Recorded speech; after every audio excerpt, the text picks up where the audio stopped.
era ဝန်ရေတကွန်ကိုဘန်ကောက်ကနေဘလို့သွားခဲ့လဲဆိုတဲ့ဟာကိုကျွန်တော်ဒီဗီဒီယိုမှာပြောပြပေးမှာဖြစ်ပါတယ် budget trip ဖြစ်ပါတယ်လုံးဝ cost effective ဖြစ်ပါတယ်မိုးချစ်ကားဂိတ်မှာ Kanchanaburi ကိုသွားတဲ့ဒီကားအသေးလေးတွေရှိပါတယ်အဲ့ဒီကားအသေးလေးတွေကိုတယောက်ကို150ပေးရပါတယ်3နာရီလောက်စီးရပါတယ်အဲ့ဒီကားလေးနဲ့ Kanchanaburi ကိုအရင်သွားပါတယ် Kanchanaburi ရောက်ရင်တော့ကျွန်တော်အခုဒီပြောင်းမှုကင်ပြနေတဲ့ကားအစုပ်လေးပေါ့နော်အဲ့မှာ era 1အဲ့လိုခေါ်ပါတယ်ခေါ်တဲ့ကားကိုတယောက်ကို80လက်မှတ်ဖြတ်ပြီးတော့ era 1 waterfall ကိုစီးရဖြစ်ပါတယ်တနာရီခွဲလောက်စီးပြီးမှတော့ era 1 waterfall စရောက်ပါတယ်ရေတကွန်အဝင်ဝါဆိုတော့ဝင်ကြီးကောက်တာဖြစ်ပါတယ်ဒါကျွန်တော်စီးလာတဲ့ကားဖြစ်ပါတယ်ကားအစုပ်လေးပါဒါပေမဲ့ကပိုင်းနိုင်မရှိဘူးမတ်တရက်စီးရတယ်ဒါပေမဲ့ဖိနိုင်တယ်လို့မရှိဘူးမိုက်တယ်ဒါရေတကွန်အဝင်ဝါမှာတယောက်ကိုခွန်ထိုင်းဆိုရင်60လားမသိပေးရတယ်ကျွန်တော်တို့ကခွန်ထိုင်းမဟုတ်တဲ့အတွက်300ပေးရပါတယ်တယောက်ကို300ပေးပြီးတော့ကျွန်တော်ဝင်ခဲ့ပါတယ်အခုနကပြခဲ့တဲ့ဈေးထဲမှာထမင်းဝင်စားပါတယ်ထမင်းကအရန်စားလို့ကောင်းတယ်ပြီးတော့ဈေးလည်းအရန်တက်တာတယ်ဗျာသူတို့ဂျင်းမထည့်တာနဲ့တော်တော်တက်တာတယ်ပြီးရင်တော့ကျွန်တော်တို့မိုးရွာလာတာကြောင့်ရေတကွန်ကိုကျွန်တော်တို့မတက်ဖြစ်တော့ဘူးပေါ့နော်အဲ့ဒါနဲ့ကျွန်တော်တို့ကမ်ပိန်းကိုပဲတညအိတ်မယ်ဆိုပြီးတော့ကမ်ပိန်းကိုစရင်သွင်းတယ်ပေါ့နော်အခုနေရာလေးပေါ့နော်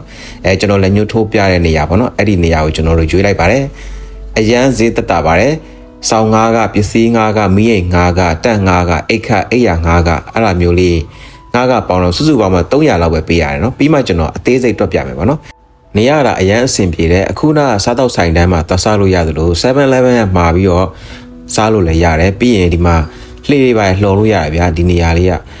24နာရီဖုန်းအားသိမ်းလို့ရတဲ့နေရာလေးရှိတယ် toilet ဘာညာရေချိုးခန်းဘာညာအကုန်လုံးရှိရပါတော့ share ပေါ့နော်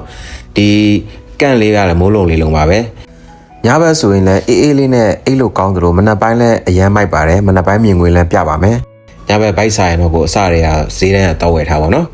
့ညဘက်မှာဆိုလဲအမကျွန်တော်ဘေးကအဲ့ဒီနိုင်ငံခြားမျိုးသမီးဆိုယူကလေးတီးပြီးတော့မိုက်တယ်ဒါကတော့မနက်အခြေအနေဖြစ်ပါတယ်မြူလေးတွေဝေပြီးတော့ပေါ့နော်ဆိုတော့ကျွန်တော်တို့ဒီမနက်ကကြတော့မိုးလည်းမရွာတော့ဘူးဆိုတော့ရေတကွန်သွားဖို့အဆင်သင့်ဖြစ်နေပါပြီ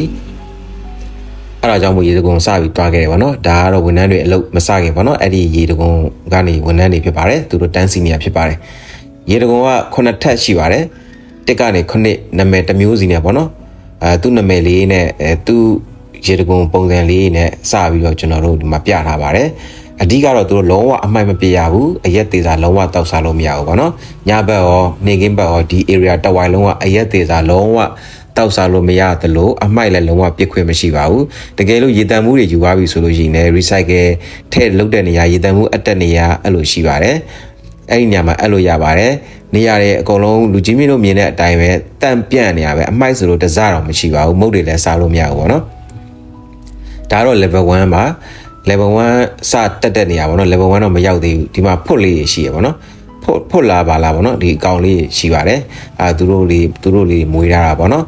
ဆိုတော့ဒီကပြီးရနဲ့ waterfall စပြီးတော့ရေတကွန်ကိုစပြီးဝင်ပါပြီရေတကွန်ဝင်ပြီးတော့ခဏလေးပဲတက်ရသေးရပေါ့နော် level 1စရောက်တယ်ပေါ့နော် level 1ကကြတော့ဒီလိုပြလေးပေါ့နော်အဲ့ဒီ area တစ်ခုလုံးမှာပေါ့နော်ဝန်ထမ်းတွေကစနစ်တကျအကုန်လုံးတေချာလေးစောင့်ကြည့်ပေးတယ်အမိုက်တွေမပြည့်ရအောင်ပြီးရင်အရက်သေးတာတောက်တာမျိုးမရှိအောင်စသဖြင့်ပေါ့နော်သူတို့ရဲ့စီကံအတိုင်းပေါ့နော်ဒီရေတကွန်ကြီးကိုတေတေချာချာတသက်ရက်လေးဖြစ်အောင်ဝိုင်းဝန်းထိန်းချောင်းနေကြတယ်ပေါ့နော်ဒါကကျွန်တော် level 2ကိုရိုက်ထားတာဗျ level 2ကအလှဆုံးဖြစ်တဲ့အကုန်လုံးထဲမှာလေပြီးရင်ပြေပြီးတော့ရေကူးလို့ကောင်းတယ်လို့ပြောကြရတယ်ပေါ့နော်တကယ်တော့အကုန်လုံးမိုက်ပါတယ်ဒီငါးလေးတွေကနေရာတိုင်းမှာရှိတယ်ရေရဲ့ပြာတော့ငါးလေးတွေကလေရေကူးလို့ရှိရင်လာပြီးတော့တွတ်ကြရပေါ့နော်ကျွန်တော်ခုနပြောသလိုပဲဒီမှာ recycle ပေါ့နော်ရေတံမှုပါလို့ရှိရင် recycle လုပ်တဲ့နေရာလေးရှိတယ်လွှတ်ပစ်တဲ့နေရာစနစ်တကျလွှတ်ပစ်တဲ့နေရာလေးရှိရပေါ့နော်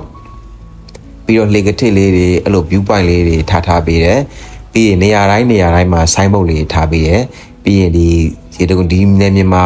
ဘယ်အကောင့်တွေကရှိတယ်စသဖြင့်ပေါ့နော်စာလည်းဖတ်လို့ရအောင်လုပ်ထားပေးတယ်ပေါ့နော်ဒါကျွန်တော်တက်လာလိုက်တာအခုဆို level 4ဖြစ်သွားပြီပေါ့နော် level 4အနေထားဖြစ်ပါတယ်ဒီပေါ်ကနေ short ဆင်းကူးလို့ရတယ်ပေါ့နော်အပြန်ကတော့နိုင်ငံသားတချို့အမှကူးနေရတွေ့တယ်ပေါ့နော်ရေတကွန်ဘေးနားပတ်ဝန်းကျင်တွေမကောက်ပေါ့နော်ကျွန်တော်တို့ရေတကွန်တစ်ခုနဲ့တစ်ခုအခုအပြောင်းအတက်ပေါ့နော် level တစ်ခုနဲ့တစ်ခုတက်နေတဲ့အချိန်မှာလည်းအမိုက်ဆိုလို့တစားမှမတွေ့ရဘူးပေါ့နော်ပြီးရင်ဒီလိုမျိုးပေါ့နော်တွားလို့လာလို့ကောင်းလှေကထစ်လေးတွေတရားလေးတွေတေးသေးချာချာလေးလှုပ်ပေးထားသလိုမျိုးအပင်ကြီးဆိုလို့ရှိရင်ခုံလဲထားတာမျိုးမရှိဘူးเนาะဒီတိုင်းလဲကြနေတဲ့ဟာကိုဆိုလဲလဲကြတဲ့အတိုင်းတဘာဝအတိုင်းတေချာလေးလှုပ်ထားပေးတယ်ပြီးရင် အပင်မှာကျွန်တော်တို့ဒီအပင်ရဲ့ species ပေါ့နော်ဒီ species ကဘာလဲပေါ့နော်ပြီးရင်ဒီ story ကဘာလဲဆိုတာမျိုးလေးတွေရေးထားပြီးတယ်ပေါ့နော်လေ့လာစရာလေးတွေကောင်းအောင်ပေါ့နော်လေ့လာလို့ကောင်းအောင်လုပ်ထားတာပေါ့နော်နေရာတိုင်းကစိမ့်ဆူဆူနဲ့တော်တော်လေးကိုသူလွမ်းဆွတ်စရာလေးပေါ့နော်ပြီးရင်သူနေရာတိုင်းမှာရေကူးလို့ရတယ်အေးလူပါပဲပြီးရင်ဒီတသားလေးတွေလမ်းလျှောက်လို့ကောင်းအောင်လုပ်ထားပေးရမှာအခုမြင်နေရတာကဒီငါးလေးတွေကိုဒီဝန်ထမ်းလေးတွေကသူဓာတ်ပုံရိုက်နေတာပေါ့နော်သူဝန်ထမ်းလေးတွေဒီဝန်ထမ်းဒီ uniform လေးတွေနဲ့ပေါ့နော်တေချာလေးကို level တစ်ခုမှာတစ်ယောက်နှစ်ယောက်အလို့စောင့်ပေးထားတယ်ဒါကတော့အခုမြင်နေရတာ level 5ဖြစ်ပါတယ် level 5ကြာတော့လဲပြပြလေးပေါ့နော်သူကလည်းရေကူးလို့ကောင်းတယ်ငါကတော့နေရာတိုင်းမှာရှိတယ်ဗျ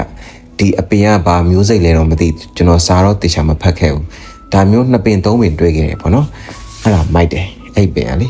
ဒါအခုဒါ level 6နဲ့7ကတော့ဘေးချင်းရှင်ရဲလောက်အနေထားမှာရှိရပေါ့နော် level 6ကိုတွားတဲ့အချိန်မှာဘယ်သူမှမရှိဘူးကျွန်တော်တယောက်တည်းပေါ့နော်အဲ့ဒါပြီးရင်တော့ level 7ကိုရောက်ပါပြီ you are the conqueror ဆိုတဲ့ sign ဘုတ်နဲ့အတူဒါဒီတကုံ9ထပ်အမြင့်ဆုံးနေရာဖြစ်ပါတယ်ကျွန်တော်မနက်8နာရီစပြီးတော့တက်တာပေါ့နော်အောက်ကိုရောက်တော့17နာရီကြော်ပဲရှိပါသေးတယ်တနေရာနဲ့တနေရာအရန်မဝေးဘူးသွားရတာလည်းအရင်မပင်ပန်းဘူးပေါ့နော် level 7ကိုရောက်တဲ့အချိန်မှာတော့ရေကူးမှဖြစ်မယ်ပေါ့နော်ဆိုပြီးတော့ကျွန်တော်လက်ညှိုးထိုးပြတဲ့နေရာလေးမှာရေကူးတယ်ပေါ့နော်ရေကူးတာလေးလွတ်လပ်ကူးလို့မရဘူးဒီငါးတွေလာတွတ်တယ်အဲ့တော့ရေကအငိမ့်လူကိုအငိမ့်မနေခိုင်းကျွန်တော်ကအများနဲ့လှုပ်နေရတော့ခဏလေးနဲ့ညောင်းရောပေါ့နော်ရေကတော့အေးစိမ့်ပြီးတော့တော်တော်ကူးလို့ကောင်းတယ်